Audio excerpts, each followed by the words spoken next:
Tanao tompo dahôly, misy an'io jauna voalohany, toko faharoa andininy faha enina amby folo sy fito amby folo io a, nataontsika publication, ho resahantsika vetivety sy hitondrantsika fanazavana ho voninahitran'Andriamanitra ato anatin'ity sary sy feo ity, fanoronantsika fiadanana mivaky toy izao a ny teny soratra masina amin'ny anaran'i Jesosy hoe: aza tia izao tontolo izao na izay zavatra eo amin'izao tontolo izao. Raha misy olona tia izao tontolo izao a dia tsy ao anatiny ny fitiavana ny Ray. Faha enina amby folo a, fa ny zavatra rehetra eo amin'izao tontolo izao a dia ny filan'ny nofo sy ny filan'ny maso ary ny rehaka momba izao fiainana izao dia tsy avy amin'ny Ray fa avy amin'izao tontolo izao izany. Fahafito amby folo a, ary mandalo izao fiainana izao sy ny filany a, fa izay manao ny sitrapon'Andriamanitra no maharitra mandrakizay. Novakitsika nanomboka teo amin'ilay andininy fahadimy amby folo ilay izy hoe: aza tia izao tontolo izao, hoy ny Baiboly. Tsara ny manamarika amintsika fa isika dia avy amin'izao tontolo izao. Jesosy Kristy ihany no avy any an-danitra, izy avy any ambony, isika avy etỳ ambany. Isika dia avy amin'izao tontolo izao. Ny antony a dia nateraka tamin'ny alalan'ny firaisana ara-nofo isika, ary izay permisiva avy amin'Andriamanitra izay avy tamin'ny tenin'Andriamanitra tsy toa, ilay tsodrano tao amin'ny sahany tena dia permisiva avy amin'Andriamanitra, zany hoe toy ny hoe tsy nanatsafidy, ataoko fonoteny zay fitenenana izay hoe tsy nanatsafidy Andriamanitra, fa Andriamanitra amin'ny mahatsotoa azy a dia izay no lalana fahendrena hitan'Andriamanitra, fa tsodrano afaka nambarana, proclameny tamintsika rehefa lavo i Adamaseva tao amin'ny sahany tena hoe: mitombo mameno ny tany, miamaroa mameno ny tany. Dia amin'ny alalan'ny firaisana ara-nofo a, mameno ny tany a dia tontolon'izao tontolo izao. Dia hoy ateo hoe isika avy amin'izao tontolo izao a, satria avy amin'ny resaka firaisana ara-nofo a no fahafahantsika mitombo amin'izay permisivan'Andriamanitra izay. De ny firaisana ara-nofo anefa fantatsika fa akta ny nofo no miasa, ny filan'ny nofo no mitondra amin'izay, malgré hoe misy an'ilay tsodranon''Andriamanitra eo ambonin'izay. Aza tia izao tontolo izao. Ny tantsaina eo ambany hoe ny zavatra eo amin'izao tontolo izao a, raha misy olona tia izao tontolo izao a dia tsy ao anatin'ny fitiavana ny Ray, zany hoe de nature, de naissance zany isika, tsy ao anatisika ny fitiavana ny Ray. Intéressant be zay a. Vao teraka isika dia tsy avy hatrany de hoe olona mpivavaka, olona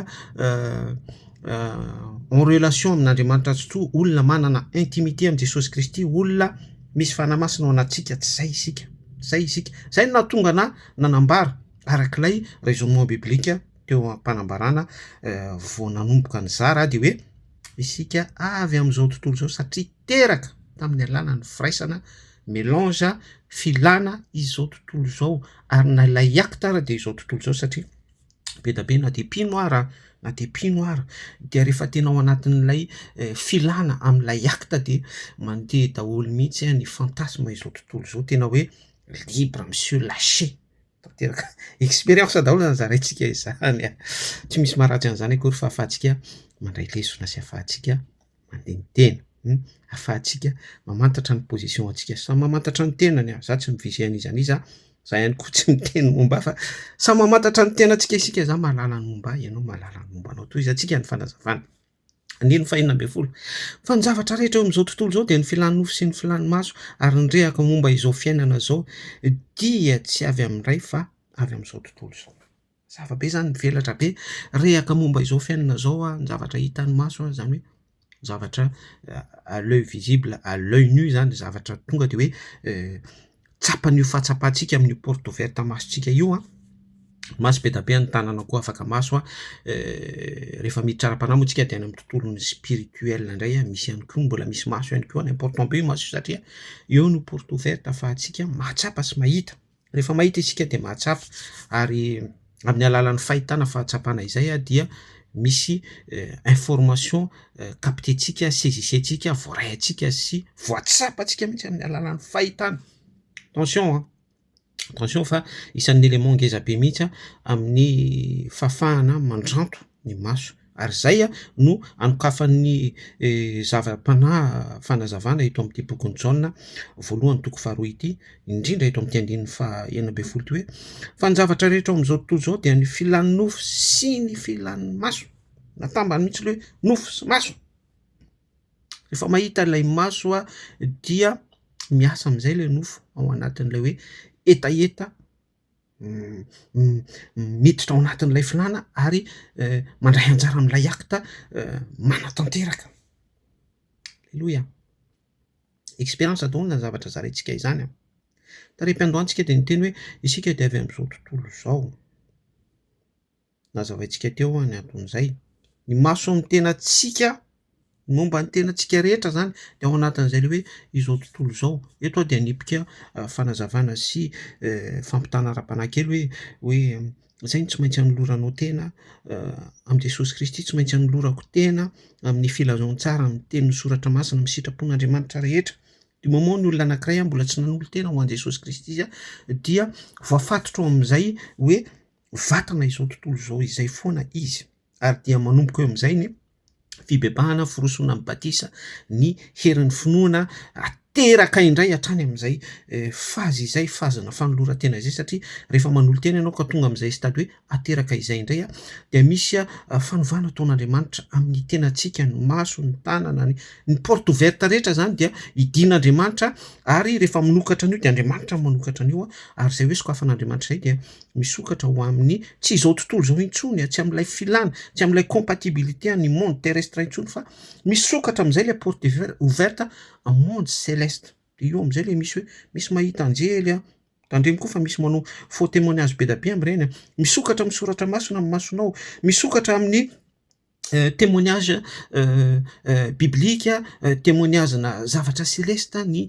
fiainanao, ny vatanao misokatra amin'izay zava-panahy rehetrarehetra araka ny soratra masina, ny fanoloran-tenanao, ny asa ataon'ny vatanao sy ny tenanao mifampitohy amin'ny zava-panahy, zavatra ny soratra masina. Zay le izy, zay le hoe satria anao nateraka indray dia misy an'izay fazina fiovana izay transformation zay fiovana mandeha tsikelikely zay mety hoe zany ny endrim-panazavana le hoe transfiguration, endrim-piofony le hoe métamorphose, miofo ianao zany, miova tsikelikely ny masonao, miova tsikelikely ohatran'ny Paoly any fanena tamin'ny Jesosy izy tany amin'ny lalanao any Damascos dia nisy kiratrondro ny masony dia miofo ilay kiratrondro. Tahaka an'izay koa zany ilay expérience azavain'ity bokiny Jaona voalohany toko faharoa eto ity andininy faha 9 fa ny zavatra rehetra amin'izao tontolo izao dia ny filan'ny nofo sy ny filan'ny maso ary nyrehaka momba izao tontolo izao tena hoe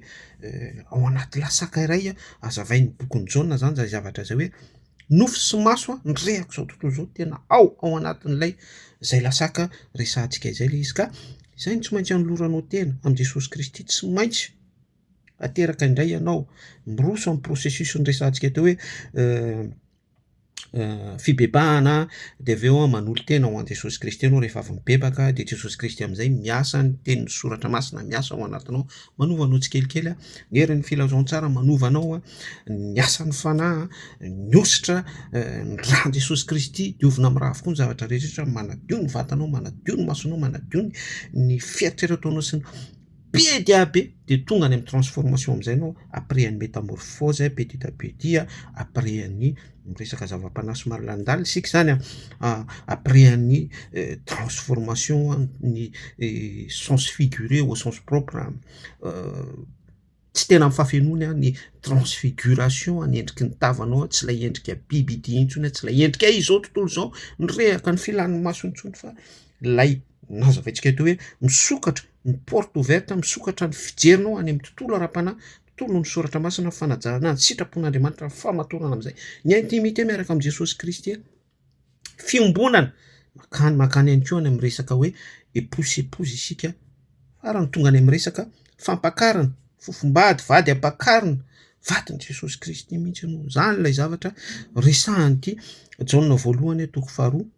resantsika teo ity hoe andininy faha 5 faha 9 ity. Farany faha 7 ary mandalo zao fiainana izao sy ny filana, dia zavatra resantsika teo mandalo passager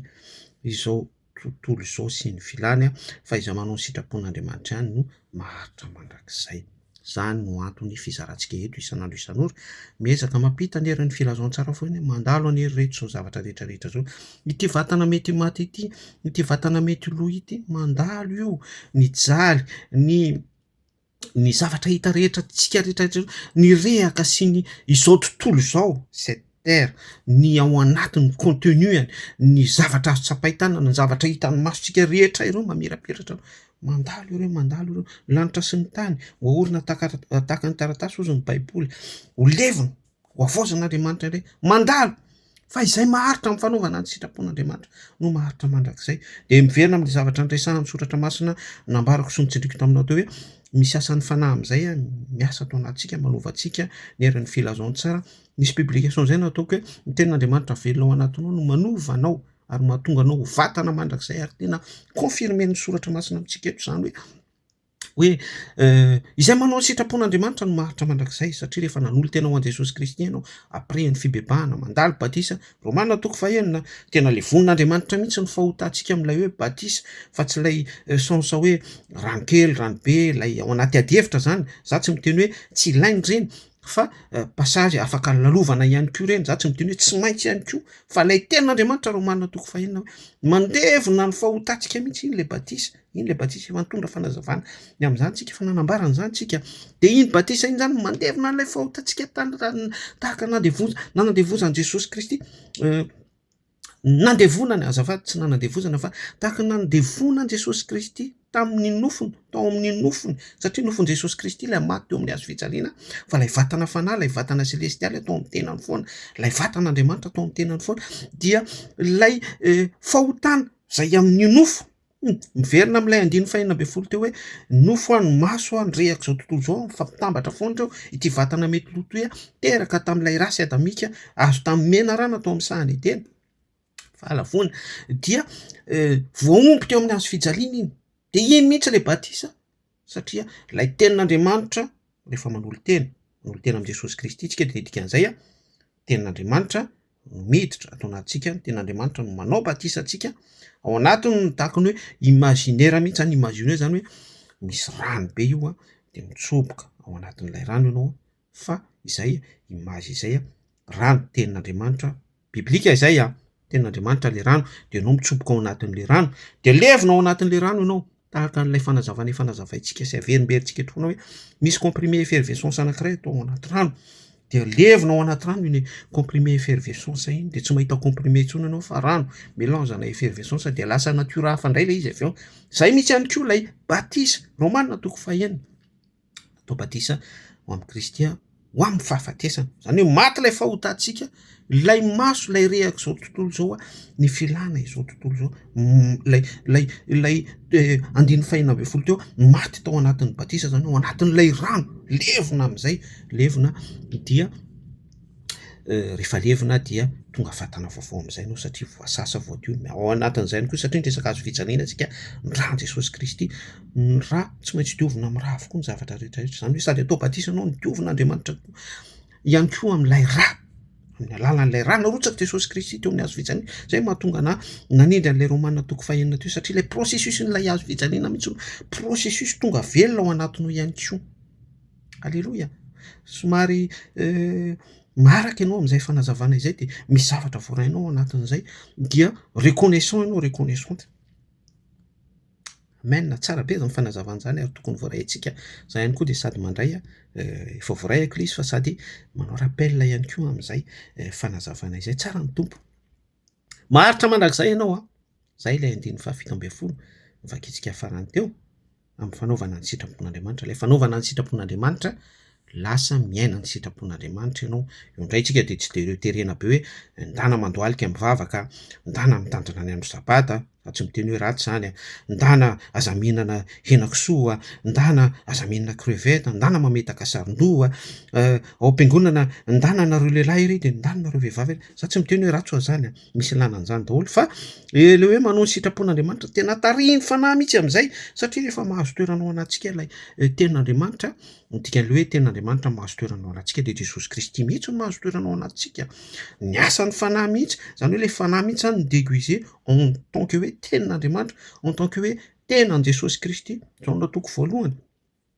Tamin'ny voalohany teny tao amin'Andriamanitra ary ny teny dia Andriamanitra, ny teny tonga nofo, zany hoe tonga nofo zasy ianao lay tenin'Andriamanitra, lay tenin'Andriamanitra. Zay mihitsy ange le processus, zay mihitsy ange le fanazavany, zay mihitsy ange le famarinana, hevi-panahy tian'Andriamanitra ampitaina aminao e, tian'Andriamanitra ho voaray anao e. Io tenin'Andriamanitra io zany tonga ao aminao, tonga ao amintsika, teny tonga nofo midina amintsika, voninahitr'Andriamanitra, voninahitra miendrika zanaka lay tokana, endrika Jesosy Kristy. Zay no nahatonga ny Paoly nanao témoignage nge hoe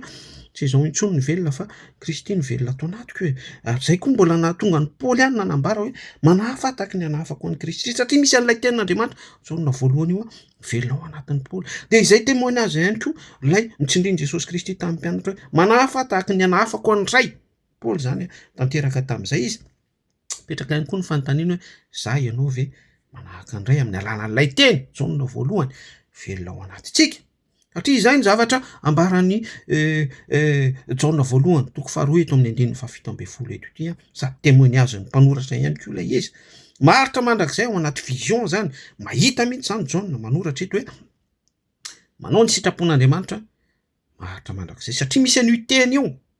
tonga sitrapon'Andriamanitra ary lasa fiainana. Zay leo manao ny sitrapon'Andriamanitra fa tsy lay didina ao lay niteneniko teo hoe tsy hoe zavatra ratsy akory didina ianao hoe aza mihinana henakisoa, aza andana mivavaka fa sabata ny andro sabotsy, na andana mivavaka fa alahady, andana mamonjy sekolady. Nandalo tamin'izany amin'ny tenako zao, nandalo tamin'izany.